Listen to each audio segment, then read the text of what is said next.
আমরা বিশ্বাস করি বিচারক যারা আছেন, বিচারিক কার্যে যারা আছেন, আওয়ামী লীগের ভূত যেন আপনাদের কাছ থেকে সরে যায়। মিথ্যা মামলাগুলি যেন আমাদের নেতাকর্মীরা কষ্ট না পায়।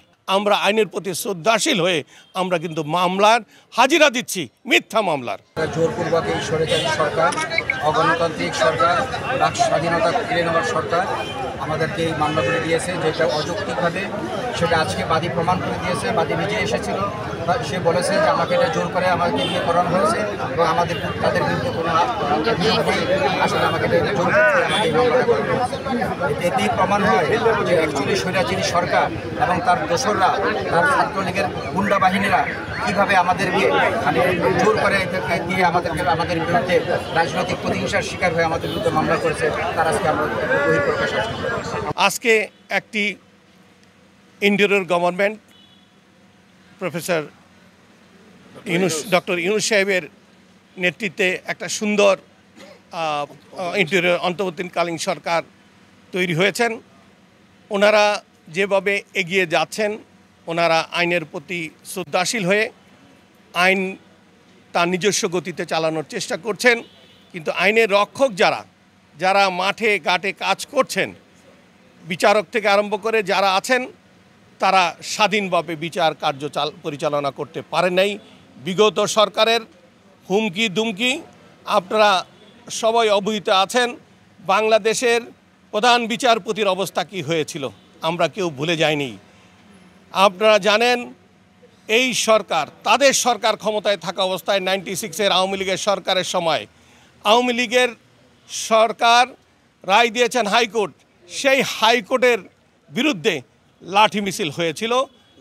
আমরা সেই তৎকালীন আমরা জানি সেই প্রধান বিচারপতির দরজায় লাথি মেরেছিলেন এই আওয়ামী লীগ।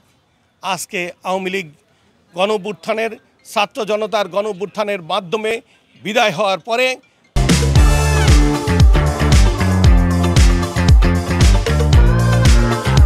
আমরা বিশ্বাস করি বিচারক যারা আছেন, বিচারিক কার্যে যারা আছেন, আওয়ামী লীগের ভূত যেন আপনাদের কাছ থেকে সরে যায়। এখন আপনাদেরকে কেউ জোর করে রায় দেওয়ানোর সুযোগ নেই।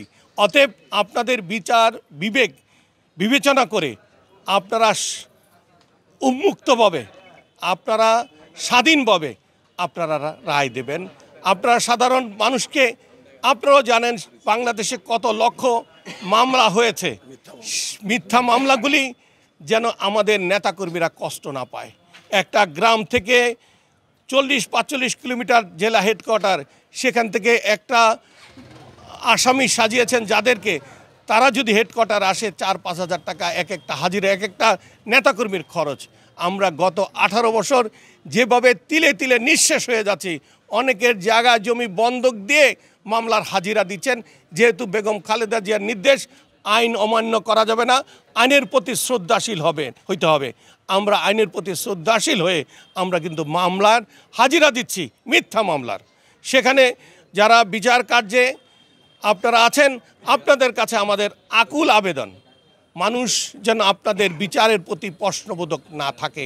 মানুষ যেন আপনাদের উপর আস্থা রাখে যে এখন কারো নির্দেশে রায় হচ্ছে না, আপনারা স্বাধীনভাবে বিচারগুলি শেষ করবেন যত দ্রুত সম্ভব। তাহলে 18 কোটি মানুষের আপনাদের প্রতি আস্থা বেড়ে যাবে। কারণ মানুষ মনে করবে এই দ্বিতীয়বার যে স্বাধীন হয়েছে 5ই আগস্ট, আপনারা স্বাধীন দেশে বসবাস করছেন, আপনারা স্বাধীনভাবে বিচার কার্য পরিচালনা করবেন। সাধারণ মানুষ চায় আমরা সর্বশেষ আশ্রয়স্থল বিচারকের সামনে যেন বিচারটা ন্যায় বিচার পায়। আমরা যারা আইনের রক্ষক, তারা যেন আইনের বক্ষক হিসাবে প্রকাশিত না হয়।